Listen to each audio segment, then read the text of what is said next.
Good day everyone, I am Rika Zenjin Alam and I will be discussing the continuation of Mr. Chimboy Laceda's report which is in Unit 5 under the nature of administrative work. Before I proceed this topic, I just want to share what is an administrative work. So an administrative work, this is a kind of multitasking job that includes filing of information, managing of an office and its supplies, answering and directing phone calls, writing and answering emails, and its scheduling appointments. Now we will be talking about behavior and leadership. But before anything else, let us describe first each word, which is the behavior and the leadership. A behavior, this is the way in which one acts or conduct oneself, especially towards others. While in the leadership, this is the art of motivating a group of people to act toward achieving a common goal. Now, what is a leadership behavior? A leadership behavior, this is a traits and action that make an individual effective as a leader. This behavior is the process by which a person can guide, direct, and influence the work of others to meet specific goals. Why are effective leadership behavior important? A good leadership behavior are crucial to become someone who inspires and leads people to minimize efficiency and to achieve the goals of the organization. As a future educator, a teacher must possess to have a leadership behavior because they are the one who has a vision to let their learners achieve their goals, and they are also the one who will motivate and lift up students to continue what they are aiming for. Here are the leader behavior are crucial too. First is increase the productivity of a team. A consistent leadership can motivate a team to greater performance. Next is it retain people. Employees that are less likely to leave if they receive great leadership and mentorship in their current roles. Lastly is they nurture future leaders. Leadership behavior are integral to develop and nurture future leaders within an organization. Here are some ways to improve leadership strengths. First is be honest. Second is be confident in your decision. Be approachable. Provide objective feedback. Lead by example. Create a reward program. Change how you approach your work. Address potential issues before they become problems. Pay attention to the needs of individual employees and try to meet them. Lastly is encourage behavior.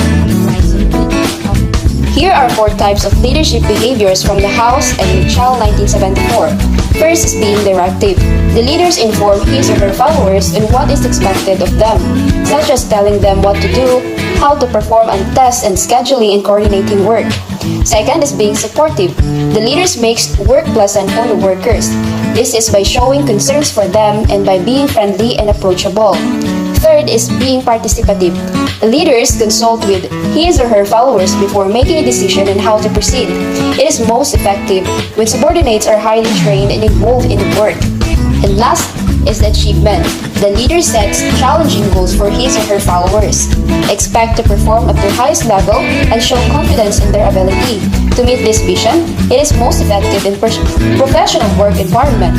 In conclusion to this topic, great leaders will not born in this way, but the behaviors that mark the best that lead to success can be developed and defined over time. Now let us proceed to the leadership effectiveness.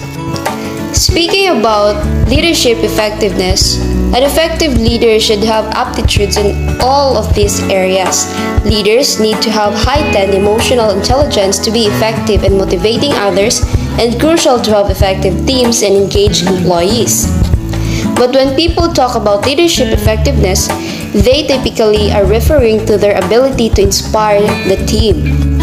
What is leadership effectiveness means?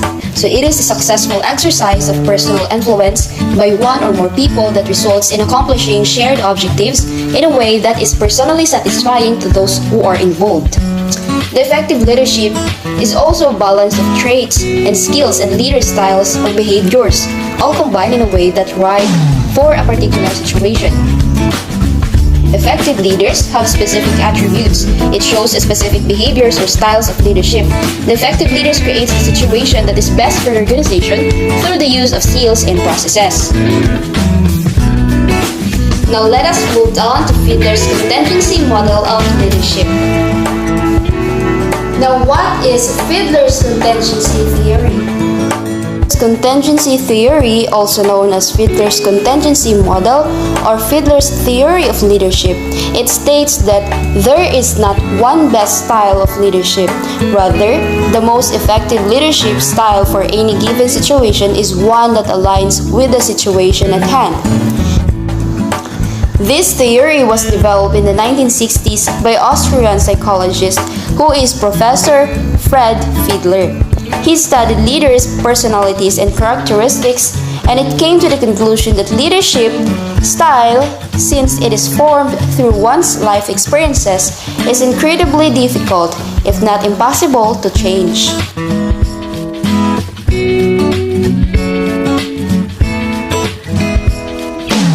For this reason, Fiedler believed the right leader must be chosen for each job based on their skill set and the requirements of the situation. In order to best match leaders with situations, each leader must first understand their natural leadership style. Then, they need to evaluate whether their leadership style is right for the situation. To put it simply, Fiedler determined that a leader's ability to succeed rests on two factors. These factors are the natural leadership style and the situational favorableness.